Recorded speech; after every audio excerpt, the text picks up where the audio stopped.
بسم اللہ الرحمن الرحیم۔ میرے ابا ہر جمعرات کو برقع پہن کر اور ہاتھوں میں سیاہ دستانے اور پاؤں میں سیاہ جرابیں پہن کر گھر سے نکلتے، باہر جاتے ہوئے میری ہی چپل پہن کر جاتے اور محلے میں ہونے والے خواتین کے درس میں عورت بن کر بیٹھ جاتے۔ میں ابا کو منع کرتی، ابا یہ گناہ ہے، یہ نیکی نہیں کہ آپ عورتوں کی مجلس میں عورت بن کر جاتے ہیں، نہ ہی اللہ اس سے راضی ہوگا بلکہ سخت خفا ہوگا، اور آپ یوں نامحرموں کی محفل میں ان کے درمیان بیٹھتے ہیں، نہ صرف بیٹھتے ہیں بلکہ نظر بھی پڑتی ہوگی، اور ویسے بھی مجالس میں عورتیں ایک دوسرے کے قریب بیٹھتی ہیں تو یقیناً جس کا ٹکراؤ بھی لازمی سی بات ہے، اور اب اس حساب سے آپ بہت بڑے گناہ کے مرتکب ٹھہرتے ہیں۔ پر ابا ایک بات نہ مانتے بلکہ زیادہ سمجھانے پر ڈانٹ دیتے اور غصہ کر دے، خبردار، اگر مجھے کوئی نصیحت کی یا میری جاسوسی کرنے کی کوشش کی، اگر ایسا کیا تو میں سارے لحاظ بھلا کر بہت بری طرح پیش آؤں گا۔ میں ابا سے خفا ہوتی، ویسے تو وہ مجھ سے بہت محبت کرتے تھے، پر اس معاملے میں میری ذرا فکر نہ کرتے، نہ ہی میری ناراضگی کو کسی زمرے میں لاتے۔ میں ایک بار ابا کے کمرے میں گئی تو یہ دیکھ کر شدید جھٹکا لگا کہ ابا نے ایک اور برقع بھی خرید رکھا ہے جو عموماً پٹھان عورتیں پہنتی تھیں، اور انہیں مدنی برقع بھی کہا جاتا ہے، جو پورا ڈھکا ہوتا ہے، جس میں آنکھیں تک نظر نہیں آتی، صرف ان کی جگہ پر چھوٹے چھوٹے سوراخ ہوتے ہیں جس میں سے بآسانی دیکھا جا سکتا ہے، لیکن سامنے سے دیکھنے والا اندازہ نہیں لگا سکتا کہ اندر مرد ہے یا عورت، جوان ہے یا بوڑھی۔ یہ دیکھ کر مجھے اندازہ ہوا تھا کہ ابا آگے بھی ان درس کی مجالس میں پابندی سے جانے کی امید رکھتے ہیں۔ مجھے ابا پر شدید غصہ آیا اور میرا دل کیا کہ وہ برقع اٹھا کر اسے آگ لگا دوں، لیکن اس کا کوئی فائدہ نہیں تھا۔ میں ایک جلا کر خاک کرتی تو ابا دوسرا لے آتے۔ یہ کوئی حل نہیں تھا کہ میں ابا کا برقع جلا دیتی، لیکن میں ابا پر چھپ چھپ کر نظر رکھتی، ان کے سونے کے بعد ان کا موبائل بھی چیک کرتی، پر کچھ نہ ملتا۔ لیکن مجھے اتنا اندازہ ضرور تھا کہ دال میں کچھ تو کالا ضرور ہے۔ ابا کوئی تو کھیل کھیل رہے ہیں جو بہت غلط ہے۔ ہر بار کی طرح جب منگل کے دن درس کی دعوت دینے ایک لڑکی آئی تو میں نے اسے واضح الفاظ میں منع کر دیا، ہم نہیں آئیں گے۔ وہ میرے اس طرح کے جواب پر افسردہ ہو گئی اور خاموشی سے چلی گئی، جبکہ مجھے اس کی افسردہ شکل دیکھ کر بہت ملال ہوا۔ یوں کسی کو دو ٹوک منع کرنا یا کسی کی دل آزاری کرنا میری طبیعت کا خاصا نہ تھا، لیکن مجھے ابا نے مجبور کر دیا تھا۔ میں رات کو ابو کے آنے کے بعد ابو کو میں نے بتایا، ابو وہ درس والی لڑکی آئی تھی۔ ابو نے کہا، ہاں ہاں، وہ ہر بار 10 سے 2 دن پہلے دعوت دینے آتی ہے۔ وہ نارمل انداز میں بولے تو مجھ سے برداشت نہ ہوا اور میں نے ابا پر طنز کیا، وہ درس کی دعوت گھر کی عورتوں کو دینے آتی ہے، مردوں کو نہیں۔ میں نے بہت غصے سے کہا تو میرے ابا نے مجھے جھڑک دیا۔ مجھے بہت غصہ آیا، پر میں ضبط کر گئی اور بولی، وہ آج درس کی دعوت دینے نہیں آتی۔ تو ابا چونک گئے اور بولے، پھر کیوں آئی تھی؟ یہ پوچھتے ان کے چہرے کا رنگ بدلا تھا اور یوں لگا تھا جیسے وہ ڈر گئے ہوں، جیسے وہ درس والی لڑکی مجھے ان کا کوئی راز بتا کر گئی ہو۔ میں نے ابا کو بتایا، وہ کہہ رہی تھی کہ اس ہفتے درس نہیں ہوگا تو مت آئیے گا۔ میں نے کہا تو ابا فوراً پوچھنے لگے، کیوں نہیں ہوگا؟ ان کی پریشانی میری سمجھ سے باہر تھی۔ میں نے کہا، مجھے کیا معلوم کیوں نہیں ہوگا، اس نے بتانے کا کہا، میں نے آپ کو بتا دیا۔ مجھے یقین تھا کہ ابا میرا جھوٹ بھی نہیں پکڑ سکیں گے، کیونکہ ابا خود درس والی عورت کے پاس جا کر پوچھنے سے تو رہے کہ درس کیوں نہیں ہو رہا۔ اس لیے مجھے ابا کو اس گناہ سے روکنے کا ایک یہی حل ملا تھا۔ باقی جاننا تھی ابا کی بے قراری، بے چینی اور پریشانی کی وجہ، پر ابھی ممکن نہیں تھا، نہ ہی کوئی ایسا راستہ تھا۔ میں مطمئن تھی کہ ابا اب درس میں نہیں جائیں گے، لیکن میری حیرت کی انتہا نہ رہی جب ابا جمعرات کو واپس مدنی عبایا اور باقی چیزیں پہن کر درس میں جانے لگے۔ مجھے بہت غصہ آیا۔ میں نے ابا سے کہا، ابا آج درس نہیں ہے، پھر آپ کیوں جا رہے ہیں؟ میرا غصے سے پوچھنا تھا کہ ابا بھی غصے ہو گئے اور بولے، درس ہے اور میں جاؤں گا، تمہیں شرم آنی چاہیے، تم مجھے نیک مجلس میں جانے سے روک رہی ہو۔ ابا کی بات پر میں دنگ رہ گئی اور ان سے کہا، اس نیک مجلس میں جانے سے آپ کا ثواب نہیں ملے گا، بلکہ آپ گناہگار ہو جائیں گے، اور اگر جانا ہی ہے تو مردوں کی مجالس میں جائیں نا۔ پر میری باتوں کا اثر نہ تو ابا پر ہونا تھا اور نہ ہی ہوا اور نہ ہی ہوتا تھا۔ انہوں نے میری ایک نہیں سنی، میری چپل پہنی جو ان کے پاؤں میں صحیح سے آ بھی نہیں رہی تھی، اور نکل گئے درس میں جانے کے لیے۔ میرا دل خون کے آنسو رونے لگا اور غصے کا پارا چڑھنے لگا۔ صرف اتنا ہی نہیں تھا، میرے ابا عورتوں کے درس میں جا کر نہ جانے کیا سنتے تھے کہ جس دن درس میں جاتے تھے اس دن سے پورے ایک دن تک گھر میں برقع، نقاب، دستانے اور جرابیں پہن کر رکھتے۔ جیسے ابا مرد نہ ہو بلکہ ایک باپردہ خاتون ہو، اور اس قدر تقوی والی ہوں جو مردوں کے علاوہ عورتوں کے سامنے بھی نہ آتی ہوں۔ جیسے تیسے دن گزرے، اب مجھے اگلے درس کا انتظار تھا۔ میں اپنی آنکھوں سے دیکھنا چاہتی تھی کہ اس درس میں آخر ایسا کیا تھا جس کی وجہ سے ابا اس درس میں جاتے تھے۔ اس بات سے پردہ تو اب اس درس میں جا کر ہی اٹھ سکتا تھا۔ اگلی بار جب وہی لڑکی دوبارہ درس کی دعوت دینے آئی تو میں نے اس سے اپنے پرانے رویے کی معذرت کی جو اس نے خوش دلی سے قبول کر لی، اور اس بار درس میں آنے کی حامی بھری۔ میرے اقرار سے وہ لڑکی خوش ہو گئی اور جانے ہی لگی تھی جب مجھے ایسے ہی ایک خیال گزرا، جس کے تحت میں نے اس لڑکی سے پوچھا، کیا اس درس میں مرد بھی ہوتے ہیں؟ میرا پوچھنا تھا کہ اس کا رنگ بدل گیا اور اس کے چہرے پر غصے کے تاثرات واضح ہو گئے، جسے وہ شاید بمشکل ہی ضبط کر پائی، لیکن اپنا طیش اپنے الفاظ سے چھپا نہ سکی اور بولی، وہ درس ہے جہاں دین کی باتیں سکھائی جاتی ہیں، کوئی ماڈرن پارٹی نہیں۔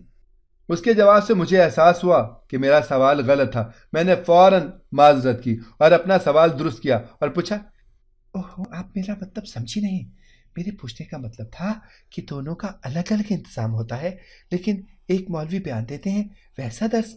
تو اس کے نقش ڈھیلے پڑے اور وہ بولی، نہیں ایسی کوئی بات نہیں ہے، عورت ہی دین کی باتیں بتاتی ہیں، ابھی مردوں کا ایسا کوئی انتظام نہیں۔ میں اس کی بات پر مسکرائی اور شکریہ کہا۔ وہ لڑکی چلی گئی اور میں واپس اندر آ گئی۔ اب تو مجھے یقین ہو چکا تھا کہ کچھ تو گڑبڑ ضرور ہے۔ میں جمعرات کا انتظار کرنے لگی۔ جمعرات آتے ہی میرے ابا درس کے وقت برقع وغیرہ پہن کر گھر سے نکلے تو میں بھی چادر سے خود کو اچھی طرح چھپا کر گھر سے نکل آئی اور درس والے گھر ابا کے جانے کے 10 منٹ کے بعد گئی۔ وہاں بیٹھے مجھے 5 منٹ ہوئے تھے کہ اچانک وہاں ہلچل مچی اور ایک سفید حجاب کے حالے میں ایک خوبصورت عورت اندر داخل ہوئی۔ اس عورت کو دیکھتے میری آنکھوں میں رشک اترا۔ وہ عورت بہت خوبصورت اور پرنور تھی کہ دیکھو تو دیکھنے سے دل نہ بھرے۔ میں مگن سی اس خوبصورت اور بااثر شخصیت کو دیکھ رہی تھی۔ مجھے یہ بھی یاد نہ تھا کہ میں یہاں آئی کس لیے ہوں۔ وہ عورت مجمع کے درمیان آ کر بیٹھ گئی اور سب کو سلام کیا۔ اس کی آواز بھی اس کے چہرے کی طرح میٹھی شہد تھی کہ سننے والوں کے کانوں میں رس گھول دے۔ اس نے کب بات چیت ختم کی اور درس شروع کیا پتہ بھی نہ چلا۔ وہ اپنی میٹھی آواز میں بہت میٹھی میٹھی باتیں بتا رہی تھی۔ میں وہ سننے میں مگن انہیں مسکراتے دیکھ رہی تھی جب اچانک میرے دماغ میں الارم بجا اور میں الرٹ ہوئی۔ مجھے یاد آیا کہ میں یہاں درس سننے نہیں، اپنے ابا کو دیکھنے آئی ہوں۔ میں ہڑبڑا کر سیدھی ہوئی اور چاروں طرف نظریں دوڑانے لگی۔ وہ کمرہ پورا عورتوں سے بھرا ہوا تھا۔ مجھے ابا کہیں نظر نہ آئے۔ میں نے آگے پیچھے ہر جگہ تھوڑا اونچا ہو کر دیکھا پر ابا کہیں نہ دکھے۔ میں نے وہاں ایک لڑکی سے پانی مانگا اور پانی لینے کے بہانے بھی کھڑے ہو کر دیکھا پر ابا کہیں نہیں تھے۔ میں بری طرح چونک گئی کہ اگر ابا یہاں نہیں تو کہاں ہوں گے۔ میں اب درمیان درس سے اٹھ کر نہیں جا سکتی تھی، نہ ہی میرا دل چاہ رہا تھا کہ میں جاؤں، اس لیے واپس بیٹھ گئی۔ پر یہ تو طے تھا کہ ابا اس محفل میں ہیں ہی نہیں۔ دل سے تھوڑا بوجھ اترا۔ میں واپس اپنی جگہ پر بیٹھ کر اس عورت کو دیکھنے لگی۔ جب نظر غیر ارادی طور پر اس سے ہٹ کر اس کے دائیں جانب گئی اور یہ دیکھ کر میرا دل دھک سے رہ گیا کہ میرے ابا یہاں موجود تھے، بلکہ سب سے آگے درس دینے والی کے سب سے قریب بیٹھے تھے۔ ابا کا رخ بھی انہی کی طرف تھا، اس درس دینے والی سے 1 ہاتھ دور تھے۔ ابا کی اس جانب رخ سے مجھے اندازہ ہو گیا تھا کہ ابا اس عورت کی طرف دل و جان سے متوجہ ہیں اور وہیں دیکھ رہے ہیں۔ میرے دل میں عجیب عجیب وسوسے آنے لگے، جسے سوچتے میرا دل عجیب ہونے لگا کہ میرے ابا یہاں اس نیک عورت کی وجہ سے آتے ہیں۔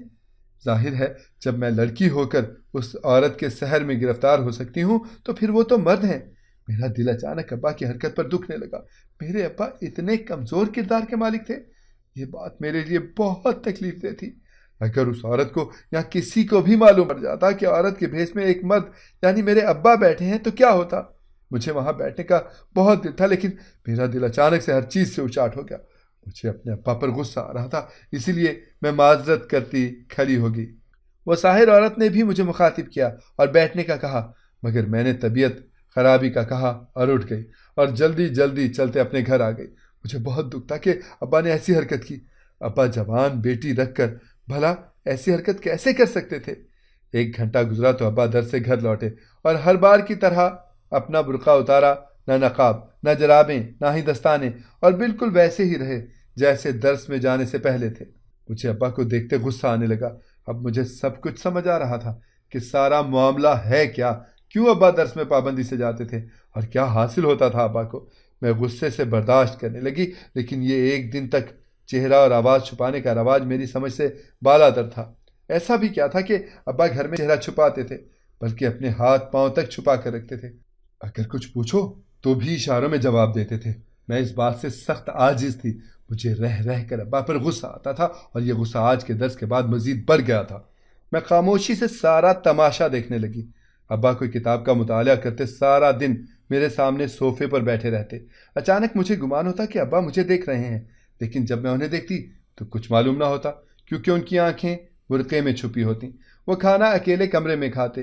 میرا صبر جواب دے رہا تھا۔ میں اچانک ابا کے سامنے آئی اور غصے سے بولی، اپنا نقاب اتاریں، اور یہ سب بھی اتاریں جو پہن رکھا ہے۔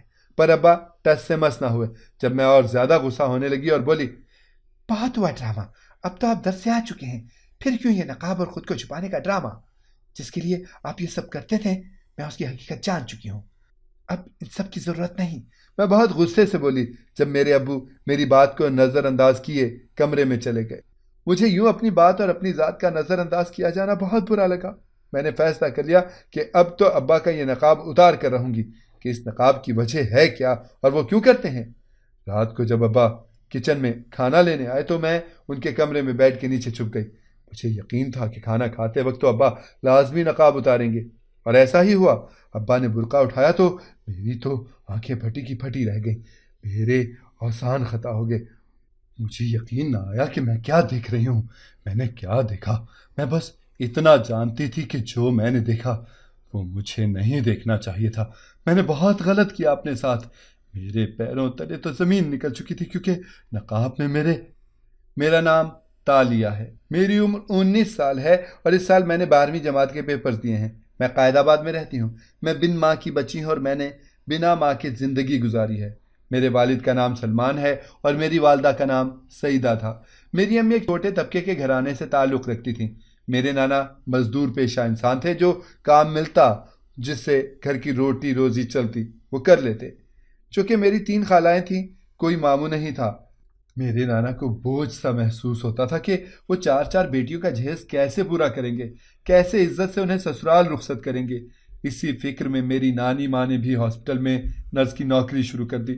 شاید وہ نرس سے بھی نچلے درجے کی پورٹر کی نوکری تھی، جس میں مریض کی گندگی صاف کرنی اور ڈاکٹر کے چھوٹے موٹے کام کرنے ہوتے تھے۔ میری امی کی 3 بہنیں تھیں، 2 امی سے بڑی اور 1 امی سے چھوٹی۔ بڑی والی دونوں بہنوں کی شادی خاندان میں ہو چکی تھی، جبکہ چھوٹی والی اور میری امی کی باقی تھی۔ میری امی 10ویں جماعت پاس تھیں، اور پھر گھر میں محلے کے بچوں کو ٹیوشن پڑھاتی تھیں۔ وہ شکل و صورت میں کافی پیاری تھیں، بھولی، معصوم اور خوبصورت۔ میری امی کے کئی رشتے آئے، پر وہ انہی کی برادری سے تھے، جو میری نانی کو اور میری ماں کو پسند نہ تھے۔ ایک دن نانی کی طبیعت کچھ خراب تھی، اس لیے وہ مجھے اپنے ساتھ ہاسپٹل لے گئیں۔ صفائی ستھرائی کا کام امی سے نہ ہوا تو وہ نانی نے کیا۔ باقی مریض کی دیکھ بھال امی کرنے لگیں، اسے کھانا کھلایا، دوائی کھلانا وغیرہ۔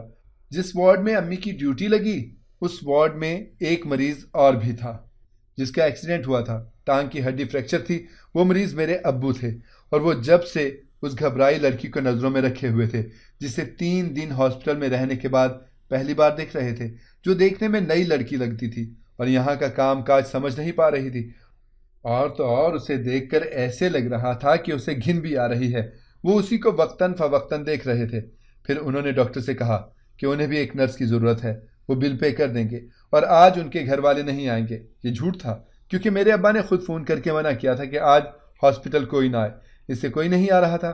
پورے اسٹاف میں فارغ صرف میری امی تھیں، تو ان کی ڈیوٹی ابا کی دیکھ بھال پر لگی۔ وہ مرد مریض دیکھ کر گھبرائی تھیں، پر ابا نے انہیں کوئی کام نہیں بولا تھا۔ انہوں نے اماں کو بیٹھنے کا کہہ دیا۔ اماں فارغ بیٹھ کر مزید پریشان تھیں۔ ابا نے ان سے گفتگو کا سلسلہ شروع کیا اور بات چیت کرتے ان کے بارے میں پوچھنے لگے۔ ان کی تعلیم، خاندان، مصروفیات، سب کچھ ابو نے باتوں ہی باتوں میں پوچھ لیا۔ بات کرنے سے ابو کا اندازہ ہوا تھا کہ امی بہت بھولی ہیں، وہ زیادہ باہر کی دنیا کو نہیں جانتی۔ ابو، جن کی کل ہی ہاسپٹل سے چھٹی تھی، وہ فیصلہ کر چکے تھے کہ مزید 1 ہفتہ ہاسپٹل میں ہی رہیں گے۔ رات 8 بجے امی واپس گھر چلی گئیں۔ ابا بے چینی سے امی کا انتظار کرنے لگے، پر دوسری صبح امی نہیں آئیں۔ ابا کو دوسری نرس دے دی گئی، جو میری نانی تھی۔ ابا اس بات سے لا علم تھے۔ انہوں نے بے چینی سے پوچھا، کل یہاں ایک نرس آئی تھی؟ اور اماں کو اس کا نام بھی بتایا۔ پھر پوچھا کہ آج وہ کہاں ہے، نظر نہیں آ رہی۔ ابا کی بات سنتے نانی چونک گئیں اور غصہ دباتے سرد انداز میں بولیں، وہ میری بیٹی تھی، ابا بری طرح ٹھٹک گئے اور اس کے بعد کچھ نہ بولے۔ ابا کو اندازہ ہو گیا کہ وہ لڑکی یہ کام نہیں کرتی، صرف اپنی اماں کی وجہ سے ایک دن کے لیے آئی تھی۔ پھر ابا نے مزید وقت اپنا ہاسپٹل میں ضائع نہیں کیا اور ہاسپٹل سے چھٹی لے کر گھر چلے گئے۔ ابا کی ٹانگ ٹھیک ہونے میں 2 مہینے لگے۔ میرے ابا اونچے گھرانے سے تعلق رکھتے تھے، ہر کوئی اعلیٰ تعلیم یافتہ تھا۔ میرے ابا خود باہر ملک سے پڑھ کر پاکستان لوٹے تھے، پھر ایک اچھی سرکاری فرم میں نوکری لگ گئی۔ بائک رائڈنگ کا بہت شوق تھا اور اسی شوق کی نظر ابا کی ٹانگ ہوئی تھی۔ ابا صحت یاب ہوئے تو گھر میں ان کی شادی کی باتیں شروع ہوئیں۔ ابا اپنے گھر میں سب سے چھوٹے تھے۔ ابا کے 2 بڑے بھائی اور 2 بڑی بہنیں تھیں اور ساری ہی پڑھی لکھی اونچے خاندان سے آئی تھیں اور اونچے خاندان میں ہی گئی تھیں۔ سب سے چھوٹے ابا رہ گئے تھے اور ان کے لیے سب نے چھوٹی تائی کی بہن کو پسند کیا تھا، لیکن ابا نے انکار کر دیا اور کہا، میں کسی اور کو پسند کرتا ہوں اور اسی سے شادی کرنا چاہتا ہوں۔ جب سب نے اس لڑکی کے متعلق پوچھا اور ابا نے بتایا، وہ ایک نرس کی بیٹی ہے اور اس کے والد ایک مزدور پیشہ انسان ہیں، لڑکی کی تعلیم میٹرک ہے، تو گھر میں ایک ہنگامہ مچ گیا اور سب نے اس رشتے سے انکار کر دیا۔ چونکہ ابا سب سے چھوٹے اور ضدی بھی تھے، اسی لیے ابا نے قسم کھا لی کہ شادی کروں گا تو اسی لڑکی سے، ورنہ نہیں کروں گا۔ کوئی بھی ان کی یہ ضد ماننے کو تیار نہ تھا، لیکن وہ بھی اپنی ضد پر قائم رہے اور مجبوراً ابا کے گھر والوں کو ماننا ہی پڑا۔ وہ ابا کے کہنے پر امی کے گھر رشتہ لے کر گئے اور رشتہ بھی صرف دادی لے کر گئیں۔ امی کا چھوٹا سا گھر دیکھ کر دادی کو ان سے حقارت ہوئی۔ امی کو دیکھتے دل ہی دل میں انہوں نے اعتراف کیا کہ یہ لڑکی ان کی دونوں بہوؤں سے زیادہ پیاری ہیں، لیکن پھر بھی ان کے برابر نہیں، کیونکہ ان کے درمیان سٹیٹس کا ڈیفرنس تھا۔ بہرحال امی ابا کا رشتہ ہو گیا، لیکن شادی سادگی سے طے پائی، کیونکہ کوئی بھی اماں کے گھر بارات لانے کو رضامند نہ تھا۔ 1 ہفتے کے بعد سادگی سے نکاح ہوا اور امی ابو کے ساتھ رخصت ہو گئیں۔ نانا نانی نے اپنی حیثیت کے مطابق امی کو جہیز دینا چاہا، پر ابا نے لینے سے انکار کر دیا۔ شادی کے بعد ابو کی محبت اور بڑھ گئی، لیکن امی ناخوش تھیں، کیونکہ ابا کے جاتے گھر والوں کا رویہ ان کے ساتھ ملازمہ سے بھی بدتر ہو جاتا۔ وہ احساس کمتری کا شکار ہوتی، احساس کمتری سے روتی۔ جب یہ بات ابا کو پتہ چلی تو انہیں آخری حل الگ ہونا لگا اور وہ کسی کی بھی ناراضگی کی پرواہ کیے بغیر امی کو لے کر گھر سے الگ ہو گئے۔ سب کو بہت اعتراض ہوا، جھگڑا بھی ہوا، پر ابا نے کسی کی ایک نہ سنی۔ شادی کے 2 سال کے بعد میں پیدا ہوئی۔ گھر سب کچھ تھا، بہت خوشگوار تھا، لیکن جب میں 6ٹھی جماعت میں تھی تو امی کا چکر محلے کے کسی مرد سے چل گیا۔ میرے ابو جاب پر مصروف ہوتے اور محلے کا وہ آدمی ہمارے گھر آتا۔ ابا کو تو اس بات کا علم نہ ہوا، جبکہ ابا کے گھر والوں کو ہو گیا اور انہوں نے بہت ہنگامہ کیا۔ امی مکر گئیں اور بولیں، ایسا کچھ نہیں ہے۔ وہ رونے لگیں اور جب مجھ سے پوچھا گیا تو میں نے سچ سچ گواہی دی کہ وہ انکل گھر آتے ہیں۔ یہ سنتے ابو نے امی کے منہ پہ تھپڑ مارا۔ امی یقین دلانے لگ گئیں ابو کو، پر ابو ان کی بالکل نہیں مان رہے تھے۔ انہوں نے ان کی نہ سنی اور انہیں گھر سے نکال دیا۔ میری پھپھو نے ابو کو طلاق دینے کا کہا، پر ابو طلاق نہ دے سکے۔ میری امی مجھے ساتھ لے جانا چاہتی تھی، پر ابو نے نہیں لے جانے دیا، نہ ہی امی کو مجھ سے دوبارہ ملنے دیا۔ امی کے جانے کے بعد جو پھپھو کبھی پوچھتی نہ تھیں، وہ مجھ سے محبت کرنے لگی اور مجھے میری امی کی برائیاں گنواتی رہیں۔ انہوں نے مجھے بتایا کہ میری امی بھاگ گئی ہیں کسی کے ساتھ اور وہ اچھی عورت نہیں تھیں۔ مجھے اپنی امی سے چڑ ہونے لگی، پھر وہ چڑ نفرت میں بدل گئی۔ میں اپنی امی کا ذکر بھی برداشت نہ کرتی۔ ابو نے دوسری شادی بھی نہ کی کہ کہیں نہ کہیں امی سے محبت اب بھی ابا کے دل میں زندہ تھی، جبکہ میری پھپھو اور تائی نے بہت کوشش کی کہ ابا دوسری شادی کر لیں۔ وقت یوں ہی گزرتا رہا اور پھر میں نے گھر سنبھال لیا۔ ان سب میں مجھے بہت مشکل بھی درپیش ہوئی۔ میری پھپھو مجھے آ کر کہتی، تم اپنے ابا کو سمجھاؤ وہ دوسری شادی کر لیں، اپنے ساتھ یہ ظلم نہ کریں۔ میں دل پر پتھر رکھ کر ابا کو سمجھاتی بھی، پر ابا نہ مانتے۔ سب کچھ ٹھیک تھا، پھر اچانک ابا نے برقع پہن کر 10 میں جانا شروع کر دیا۔ پہلے میں ابا کی حرکت سے سخت پریشان تھی، لیکن پھر جب میں وہاں گئی تو میں سمجھ گئی کہ ابا اس درس دینے والی کی وجہ سے وہاں جاتے ہیں۔ لیکن اب جو میں نے دیکھا، میرے پیروں تلے سے زمین ہی نکل گئی، کیونکہ برقعے میں کوئی اور نہیں، میری امی تھی۔ میں باہر نکل کر ان کے سامنے آ گئی، پھٹی پھٹی آنکھوں سے انہیں تکنے لگی، آنکھوں میں آنسو لیے انہیں گھورنے لگی۔ میں نے چلا کر کہا، آپ کیوں آئی ہیں یہاں؟ تو وہ روتے ہوئے مجھے اپنے گلے لگانے لگی، لیکن میں نے انہیں خود سے دور کر دیا اور روتے ہوئے اپنے کمرے میں بند ہو گئی۔ اب مجھے سمجھ آیا کہ ابایا کیوں نہیں اترتا، کیونکہ ہر جمعرات درس کے 1 دن کے بعد ابا کی جگہ امی گھر ہوتی تھیں۔ سال سے میں ترستی آ رہی تھی ان کی ممتا کے لیے، اور وہ اب یوں سامنے آئی تھی یہ میرے لیے بہت گہرا صدمہ تھا۔ میں کمرے میں بند زاروں قطار رونے لگی۔ جب کچھ دیر کے بعد میرے کمرے کا دروازہ کسی نے باہر کی چابی سے انلاک کیا، میں نے سر اٹھایا تو ابا تھے۔ میں ان کے گلے لگ کر رونے لگی تو میرے ابا خود بھی روتے ہوئے میری پیٹھ سہلانے لگے اور مجھ سے معافی مانگنے لگے، اور پھر جو اعتراف انہوں نے مجھ سے کیا وہ میری بنیاد ہلا گیا۔ میری امی سے میری پھپھو اور تائی کی نفرت اتنی بڑھ گئی تھی کہ انہوں نے محلے کے ایک آدمی کو پیسے دیے جو روز گھر میں اپنے کبوتر ڈال کر انہیں اٹھانے آ جاتا تھا۔ میرا ذہن اس وقت چھوٹا تھا، مجھے اندازہ نہیں تھا، لیکن میری گواہی نے امی کو بد کردار ثابت کر دیا اور ابو نے انہیں گھر سے نکال دیا۔ ابو نے سب کے کہنے کے بعد بھی دوسری شادی نہ کی کیونکہ وہ امی سے محبت کرتے تھے۔ امی نے درمیان میں ابو سے بات کرنے کی، مجھ سے ملنے کی بہت کوشش کی، پر ابو نہ مانے۔ پھر 2 ماہ پہلے چھوٹی پھپھو کی طبیعت بہت ناساز تھی۔ انہیں خوف خدا آیا تو ابو کو ساری حقیقت بتائی۔ ابا شرمندگی سے کئی دن اپنے کمرے میں بند رہے، اور پھر جب امی کے گھر گئے انہیں لینے، ان سے معافی مانگنے، تب ان کو جھٹکا لگا کہ ان کا ایک بیٹا بھی ہے۔ جب انہوں نے امی کو گھر سے نکالا تو امی ماں بننے والی تھی۔ ابا نے امی سے بہت معافی مانگی پر امی نے معاف نہ کیا، لیکن ابا مستقل انہیں مناتے رہے تو انہوں نے معاف کرنے کی حامی بھری، لیکن واپس ابو کا ساتھ قبول کرنے سے انکار کر دیا، اور معاف بھی اس شرط پر کیا کہ ابو امی کے بارے میں مجھے نہیں بتائیں گے، لیکن امی صرف ایک دن میرے ساتھ گزارا کریں گی تاکہ مجھے دیکھ سکیں۔ وہ گھر جہاں درس ہوتا تھا وہ امی کی دوست کا تھا۔ ابا وہاں برقع وغیرہ پہن کر اوپر چلے جاتے اور امی ابو کا اتارا برقع پہن کر درس میں بیٹھ جاتی۔